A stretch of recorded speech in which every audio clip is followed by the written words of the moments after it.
Boa tarde. Eu teño a ventaxa nesta mesa de que, como eu podo militar no BNA, estou participando na conformación do discurso que eu creo que debe ter o BNA en relación ca lingua, e eles dous están nos axudando, pero despois mirando desde fora, non?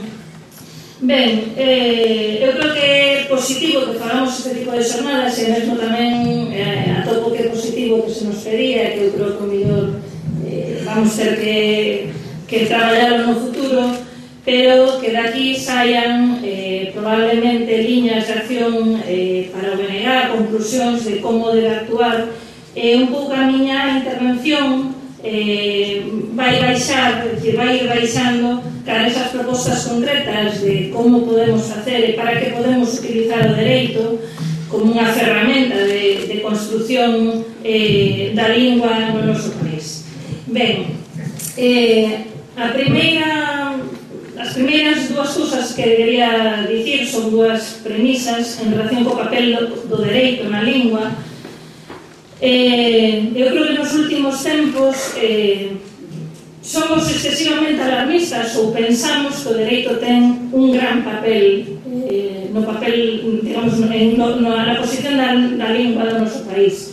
Eu creo que o ten, pero que tamén podemos facer cousas a marxe do dereito. Levámolas facendo moitos anos, como un marco xurídico escasísimo. Galicia non pode presumir de ter un marco xurídico acabado. Por que? Porque só dimos o primeiro chanzo da normalización lingüística desde o punto de normativo que deron noutros puntos. Galicia quedou no ano 83. A nosa lei de normalización lingüística non era menos que a de Euskadi e Cataluña, era máis. De feito, é a única a que o Constitucional lle anulou o do deber de coñecer o galego. Eso estaba na nosa lei, non estaba na dos outros. Entón, empezamos igual.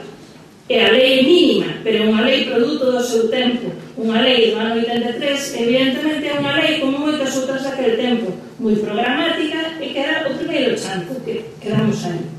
Entón, sen dereito, vamos falar de que dereito estou falando, sen grandes normas, sen leis, mesmo sen estatuto podemos avanzar. Cataluña avanzou, Euskadi avanzou. Incluso, se buscamos referencias normativas no País Vasco, atoparemos moi pouquiñas de regulación lingüística, moi poucas. E mesmo en Cataluña, que teñen a lei de política lingüística, que sería o seu segundo chanzo a finais dos anos 90, Cataluña fixo a política de inmersión do ensino sen amparo normativo. Non imos atopar, podedes buscar o decreto donde pon que o 100% das clases son en catalán e non ides atopar. Entón, sen dereito podemos facer moitas cousas, pero tamén temos que utilizar o dereito, iso tamén o teño claro. Ben, para que nos sirva a normativa lingüística? E aquí houve un debate en riba da mesa ao longo do día. Eu creo que hai dereitos individuais e hai dereitos colectivos. A normativa lingüística, si a mesa non nos recoñece. De feito, a nosa normativa hoxe en día deriva da oficialidade das linguas dereitos individuais. Todos os cidadáns teñen dereito a unha escolla lingüística diante dos poderes públicos derivado da oficialidade de dúas linguas. Non teñen eses dereitos individuais con respecto ao turco, porque non ten esa condición de oficial. Pero tamén teñen dereitos colectivos as linguas e tamén nos ten amparado a nosa, digamos, o noso marco constitucional e o Tribunal Constitucional, como dicía antes Luís. O concepto de lingua propia é o que denota dereitos colectivos a defensa da nosa lingua con respecto ao castelán. Ser lingua propia non é o mesmo que ser lingua oficial. É ese plus que habilita a un poder público a facer políticas activas de normalización do galego que non as ten que facer do castelán, como non a ten que facer do catalán en Cataluña ou do euskera, en Cataluña con respecto ao catalán e en Euskadi con respecto a euskera. Entón, ser lingua propia é un plus. É ese plus ao que nos temos que agarrar nos sitios onde estamos e onde podemos defender a nosa lingua, cando nos din, non, é que agora permite que no Concello X fagamos unha oposición exixindo que se coñeza o galego. E no Concello X podes facer iso, porque sigue sendo a lingua propia dese Concello. E podes justificar, a pesar da Lei de Función Pública de Galicia, que para postos de traballo, e terás que motivalos, é preciso o coñecemento do galego acreditando no examen, porque hoxe vou facer un exame específico que non é o CELGA 4. Eu vou saber si sabe redactar un planeamento urbanístico en galego, e no CELGA 4 eso non se estudia. Entón, temos aí unha ferramenta, a pesar da escaseza normativa que temos neste momento. Eu creo que ese amparo temos que buscarlo. Ben, indo ás cuestións máis concretas que quería tratar de que podemos facer, porque ao final eu creo que todas e todos vos os que estades nos públicos non sodes xuristas, pero sodes operadores xurídicos en moitos campos nos que vos movedes e podedes facer moitas cousas. Hai cousas que van ter que facer os nosos representantes institucionais e eu aquí vou facer unha pequena división.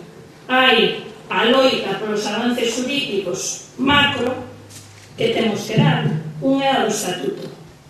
A do Estatuto é unha loita importante e está dando Cataluña, non porque ali consideren, eu creo que van perder apoio na sociedade ao usar a súa lingua, senón frente ao contexto estatal. Esa é a loita que está dando Cataluña e que creo que temos que dar aquí. Que está facendo Cataluña? Por iso resulta sorprendente isto de que é inconstitucional o que meteron no Estatuto. O único que fixo Cataluña no seu Estatuto foi introducir no Estatuto todos os pequenos avances que se tiñan logrado en sentencias do Tribunal Constitucional ao longo do tempo.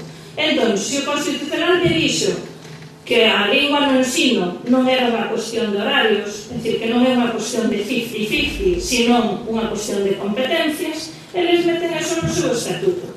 Se o Constitucional lle di que a regulación da lingua é unha competencia autonómica, mesmo que a veces toca competencias estatais, eles din, bueno, pois vou regular a competencia lingüística dos xuíces. Eu fago como un medio constitucional que di que nos aspectos organizativos vai ter que regular como se vehicula eso na lei do Estado. Pero eles meten no Estatuto. Entón, que vai no Estatuto? Porque les dixo o Constitucional que os xuíces terán que ser competentes en catalán e que unha lei do Estado regulará como se garante esa competencia. Entón, eso que fixeron os cataláns co seu Estatuto, todos os pequeniños avances, pero se miramos, digamos, con perspectiva, os avances das sentencias do Constitucional sí que permiten camiños, sí que permiten atar vitorias. Por exemplo, se teñen conseguido vitorias con respecto ao decreto do ensino ante reaccionario Tribunal Superior de Justicia de Galicia gracias á jurisprudencia do Constitucional. Entón, eses avances foron os cataláns. Ese é o camiño que tedes que dar os que estades nas institucións, no Parlamento de Galicia, no Parlamento do Estado, etc. Outro, digamos, cambio ou que temos que conseguir no plano elevado, por así decirlo, por poñer eses dous rótulos, é o que comentaba Ana da Carta Europea de Linguas Regionais e Minoritarias, que eu creo que nos dá camiños de avance en ámbitos que están hoxe parados. Mesmo en ámbitos como o de exixir liñas exclusivamente en galego para os nenos e nenas, que foi o que ratificou o Estado ao ratificar a Carta. O nivel de compromiso que adoptou o Estado español é que ten que haber liñas de ensino exclusivamente en galego. Entón, hoxe temos un objetivo que é manter o que temos, pero creo que ten que haber voces que digan, oiga, eu pido que se cumpla o que ratificou o Estado español, e é que haxa liñas exclusivamente en galego para aqueles que o soliciten. Esas voces tenas que haber. Entón, ese é un avance. No ámbito da xudicatura, a Carta permite nos avances. Eu creo que a Fran Camaño, ministro galego, co-redactor do Estatuto de Cataluña, hai que dicirle que aplica a Carta. Xuíces pola democracia, do que é representante Luís en Galicia, ten que dicirle ao ministro de Xusticia. Aí temos avances que podemos ir exixindo nestes momentos. Ben, pero a mí interesame que podemos facer, que podedes facer todos vos como operadores xurídicos do día a día. Esta mañá Goretti falaba dese ecolingüismo e hai un lema dos ecologistas que é aquilo de pensar globalmente e actuar localmente. Eu creo que localmente podemos facer moitos de nós e moitas de nós, moitas cousas nos nosos postos de traballo, nos sitios onde estamos organizados habitualmente. E para iso fai falta unha definición inteligente dos objetivos que queremos lograr. Probablemente aí necesitemos un traballo máis pousado e máis prolongado despois desta sesión de ver a quen queremos poñer na diana dos nosos objetivos. Entón, eu propoño varias cuestións. En primeiro lugar, unha cuestión inteligente que fixemos nos últimos tempos e que agora estaba un pouco metida no medio da polémica que houve nas anteriores sesións. Temos que usar os medios que usan eles para defender as súas posicións. Entón, nos tradicionalmente temos un medio de loita que creo que é moi significativo, moi relevante, que é a movilización social. Pero hai outro, había unha valla antigamente pintada en Santiago que decía a norma non hai que violar, hai que embarazarla. Bueno, pois nós temos que embarazar tamén e usar os medios que usan eles. E se fixo por a enquisa do galego.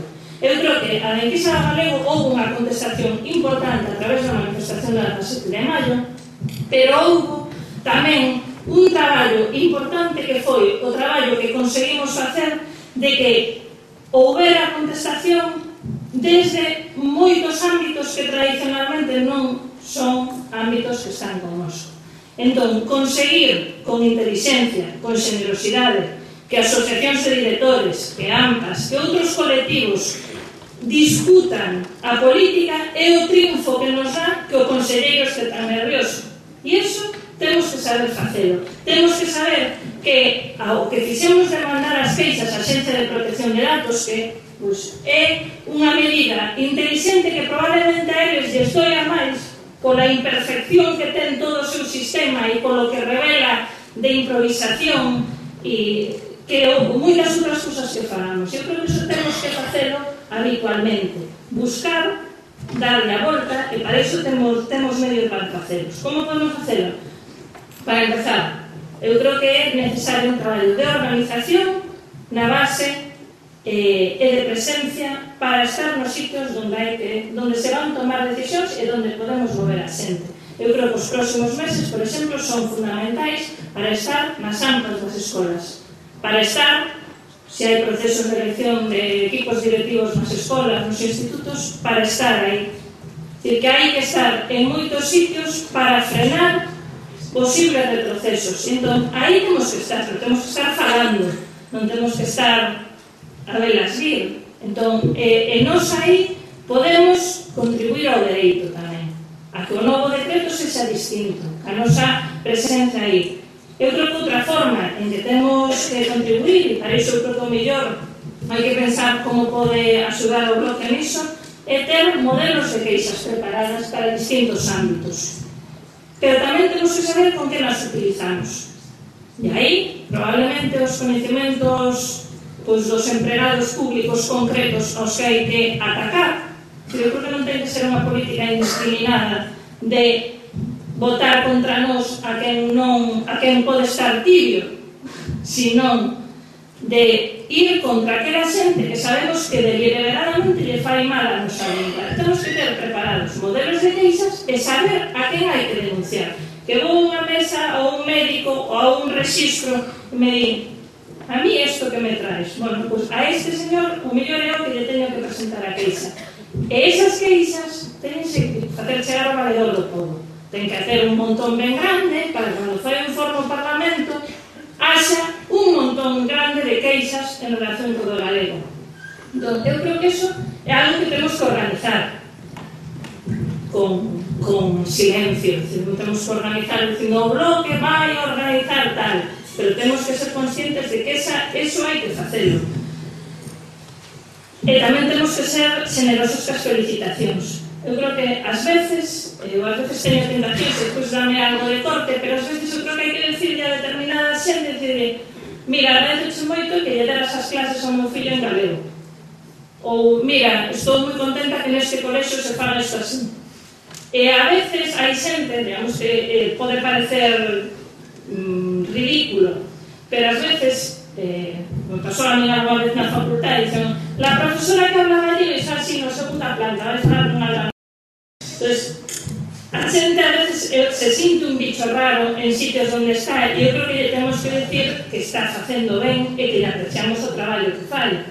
Non, iso é algo que debemos facer. E despois, falaba alguén tamén da lingua, había un libro que era O poder que nos fala, a lingua como un mecanismo de poder, e eu creo que nós temos moito poder nas nosas mans. O BNG ten, e os militantes do BNG teñen moito poder institucional, social nas súas mans, e temos que usalo. A min sorprendeu-me esta mañá, cando fun ao cuarto de baño, que aquí pon aseos hombres e mujeres. Pontevedra leva moitos anos con un goberno nacionalista, e iso é algo, digamos, iso temos que cambiarlo. Temos que cambiarlo nas administracións nas que estamos presentes. E temos que cambiarlo, como decía antes Carlos Callón, con cuestións tan básicas como que as consultoras les temos que decir que nos non van a entregar o planeamento traducido ou o informe X traducido. E pensades que iso non é importante, é moi importante. Eu teño unha irmán que traballa nunha consultora e dixo que co pasado goberno bipartito da Xunta pasaban polas súas mans todos os escritos dos compañeiros. E mira, es que me lo podía revisar, porque se lo tengo que llevar a la Xunta, e dice, mira, pasaré primeiro un corrector e a ver si tal. Pero que houve un cambio de chip nas empresas por esa cuestión. Pero tamén teño familiares que me dixeron que desde que chegou o goberno do PP le deron un toque no traballo e dixeron a partir de agora os informes non se redactan en galego. Bueno, pois nós temos que ser un contrapoder ali onde exiximos informes. Temos que facer pasar polo ano a determinada xente de que os informes se traducen, se están feitos en castelán. E iso hai que exixilo. E non dá igual, porque aí, digamos, ese poder que temos que usalo para que se cambien hábitos. E o mellor o seguinte, como as consultoras traballan con cortapegas, dalle máis traballo volver a pasar ao castelán que entregarle o mismo ao Concello de Alado, cambiándolle o nome do Concello. Entón xa vai tamén en galego nun Concello onde non lle exixen. Eu creo que eso está nas nosas mans, non é tan difícil. Podemos facer cousas, a CIGA, eu creo que é a principal organización nacionalista que hai aquí por número de afiliados. Entón, pódense facer cousas na negociación colectiva. Pódese protexer os traballadores que son febres nas súas eleccións lingüísticas na negociación colectiva. Pero, cando facemos, eu sou a presidenta da Xunta de Persoal da Universidade de Santiago, representando a CIGA, e teño a experiencia de ter defendido que hai que seleccionar os profesores universitarios con criterios lingüísticos. E teño atopado a compañeiros nacionalistas que non defenderon o mismo representando a patronal, entre comillas, os reitorados das universidades. Estáse discutindo neste momento o convenio de profesorado contratado das universidades, a CIGA está defendendo iso no convenio, comisións subgetentes non están de acordo, pero que nos encontramos que temos 3 gobernos, ata hai poucos 3, agora 2, con presencia nacionalista que non din nada na mesa. Entón, aí podemos facer algo, e temos que facer algo todos, pero tamén as administracións, a Universidade de Administración ten que facer algo. Podemos facer algo como consumidores, e eu creo que eses modelos poden servirnos. Como consumidores temos moitas posibilidades, e de feito no Corte Inglés danse contra e en Zara, entón, cando lle falas en galego, vende a saia en galego. Pois hai moitos outros sitios onde lles temos que exixir que nos vendan a saia en galego. E por último, eu creo que temos que pensar, e aí hai determinados colectivos que para min son esenciais, e son a xente moza e as mulleres. Eu creo que aí hai uns niveis de resistencia á normalización lingüística grandes, ou simplemente un abandono da lingua, e hai que facer algo. E podemos facer algo tamén desde o BNG. Eu, por exemplo, estes días sorprendeu o cambio de programación na radio e na televisión, e eu creo que ten incidencia nestes dous colectivos. Non sei se vos decatáchedes, pero non hai un solo tertuliano que sexa muller, menos María Antonia Iglesias, eu creo que na Radio Galega, nestes últimos días, foi algo espectacular. Todos os xornalistas son homes, e a programación é unha programación para adultos e vellos. A da tele e a da radio. Desapareceu esta radio, desapareceu Xurxo Souto, desaparecerá Polo Hit. E aí eu creo que temos posibilidades de incidir por outras vías. A presenza das mulleres, de mulleres que falan en galego nas tertulias, é importante. Entón, o BNG pode decir algo da presenza das mulleres e indirectamente o mellor conseguimos outro tipo de resultados. E pode dicirlo nos órganos nos que está presentes de control dos medios de comunicación. A programación para xente nova indirectamente ten efectos, indirectamente ou moi directamente na lingua. Entón, eu creo que aí, en que falei de temas xurídicos, pero tamén de outros que non o son, podemos construir a lingua sen un amparo grandilocuente, pero con pequenos cambios normativos, porque ao final, ou de actuación dos poderes públicos, que os podemos conseguir nós con o noso traballo. Eu creo que aí é onde temos probablemente que dar a batalla neste momento, porque en outros sitios temos o máis complicado, entón démola polo menos onde podemos conseguir resultados prácticos, non? Con isto,